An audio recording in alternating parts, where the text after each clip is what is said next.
Yo tenía 10 años de edad cuando los comunistas me dieron la primera trompada por protestar por los abusos que se cometían en mi patria. Yo tenía 10 años de edad y un día en un espectáculo pude empezar a ver con mi mente infantil todavía cuál era el horror y la naturaleza miserable de esa revolución que no es otra cosa que una dictadura.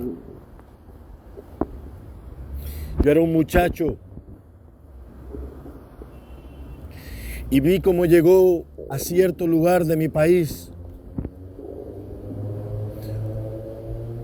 una turba de presos con mandarrias, con machetes, con picos y con palas, con soga, montados en 2 camiones Kamaz rusas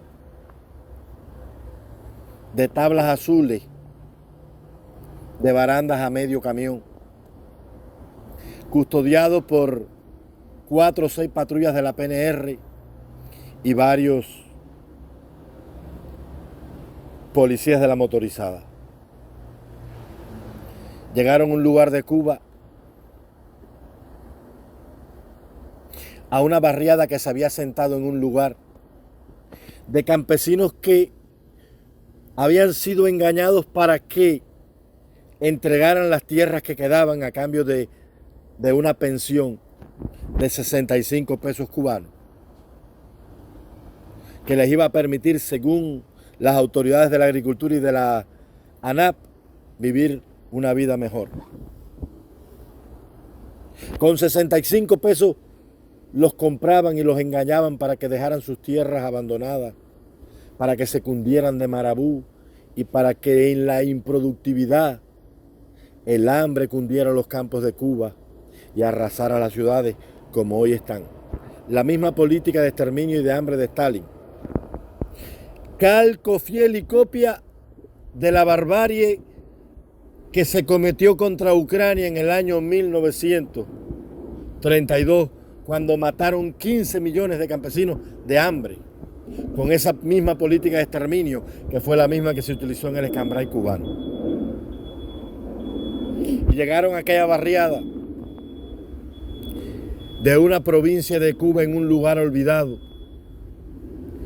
y se habían asentado más de 400 familias en una tierra que era una finca particular de un hombre que la tenía desde los días de España, que se la había legado a su hijo y este a la vez a su hijo y este otro a su hijo también.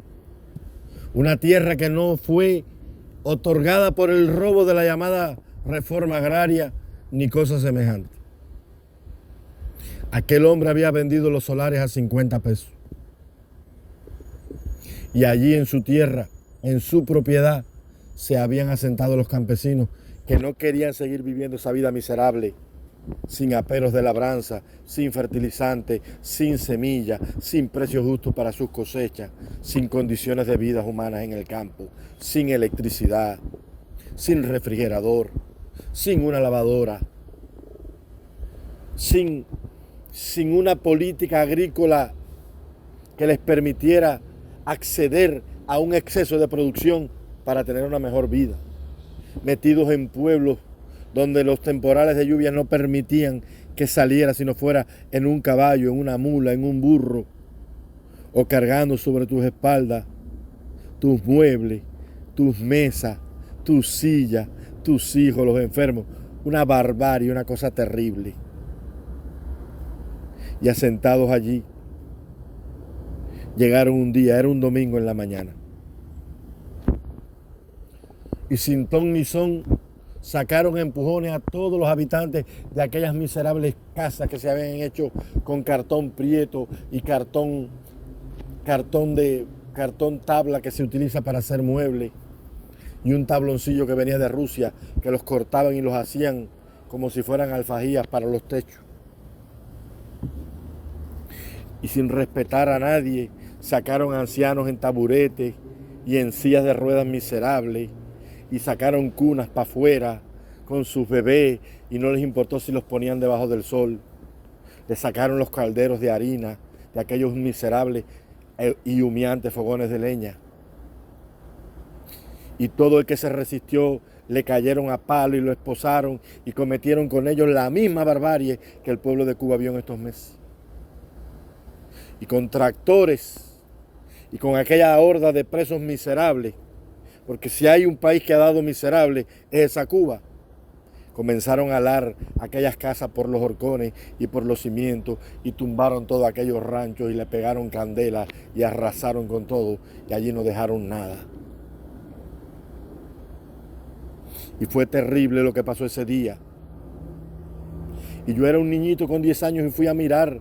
Y el pueblo cobarde, el pueblo como los onagros de la máquina del tiempo de H.G. Will, que estaban mirando en el río como una niña gritaba desesperada y a nadie le importaba y todo el mundo era indiferente al dolor. Y aquel hombre que llegó traspasado en la máquina del tiempo a aquel mundo, se lanzó al río a sacarla. Y ella, después que lo sacó, le dio una bofetada y le dijo: ¿por qué me salvaste? Si yo en este reino y en este mundo no significo nada para nadie, a nadie le importa mi dolor, todo el mundo aquí es indiferente a mi desgracia y a mi realidad. ¿Por qué no me dejaste morir en las turbulentas aguas del río? Pero yo no me podía quedar con aquello, porque yo tenía 10 años, pero yo era un niño que había leído a Martí. Y yo había leído el poema que decía: un niño lo vio y tembló de pasión por los que gimen, y al pie del muerto juró lavar con su sangre el crimen. Cuando Martí fue a la finca donde su padre era el mayoral y miró en una mata un negro ahorcado, un esclavo africano ahorcado que había sido arrancado de su tierra por la barbarie del Imperio Español. Y aquella imagen de aquel hombre ahorcado en una mata me retorció el alma. Y le dije a un coronel de la policía: ¿por qué usted hace eso? Yo tenía solo 10 años. Y el hombre me dijo: porque ellos están en una tierra ilegal. Le dije: pero usted es el policía, usted tiene que defenderlo. Usted no tiene en el televisor un programa que dice: policía, policía, tú eres mi amigo. El niñito que se presentaba frente al patrullero y lo ponían en la televisión y veía al policía en la moto y él se montaba y le decía: policía, policía, tú eres mi amigo. Y yo en mi mente de niño inocente creía que el policía era mi amigo. Y me dijo: tenemos que sacarlo de aquí porque están ilegal. Y me dijo: ¿quieres una merienda? Me acuerdo que tenían pan con jamón y refresco de botellita. Y yo le dije: no, no quiero. Pues yo no puedo comerme eso. No, no quiero. Me dijo: ¿estás bravo? Le dije: sí. Dice: ¿por qué? Dije: porque eso es un abuso. Y me dijo: sí, pero es un abuso, pero es tan ilegal. Y yo le dije: ven acá, ¿y por qué no van y le tiran a la base naval norteamericana que están allí, que Fidel dice que son ilegales también? ¿Por qué no le tiran a los americanos que son ilegales? Yo tenía 10 años y ya llevaba en el alma la maldita huella de esta miserable tiranía. Masacraron al pueblo de Cuba estos cobardes. Mataron hombres que no tenían nada, hombres despojados por ellos mismos. Mataron a un niño de 13 años a golpe, 10 miserables bárbaros de esos, de las tropas especiales. Lo golpearon como si fuera un saco de frijoles en una cosecha. Sin piedad, sin honor, sin misericordia. Esas son estas bestias. A estas bestias tenemos que sacarlas de Cuba, para que no le pase eso a nuestros hijos y a nuestros nietos. A estos cobardes que van y desalojan un barrio de campesinos miserables, que le tiran el caldero de harina de maíz, la comidita de esos pobres seres. Los mismos hombres que vistieron un uniforme para protegerlos y cuidarlos, estos bárbaros, carniceros de la muerte, que le caen a bofetadas a una mujer en la calle porque anda con un gladiolo para protestar porque sus esposos e hijos están presos. Estos bárbaros cobardes que se pasan la vida diciendo que son dignos y no tienen el valor de ir allí y poner el pecho en las balas y sacar a los americanos del territorio ilegal de la base naval, como ellos dicen que están. Estos son unos cobardes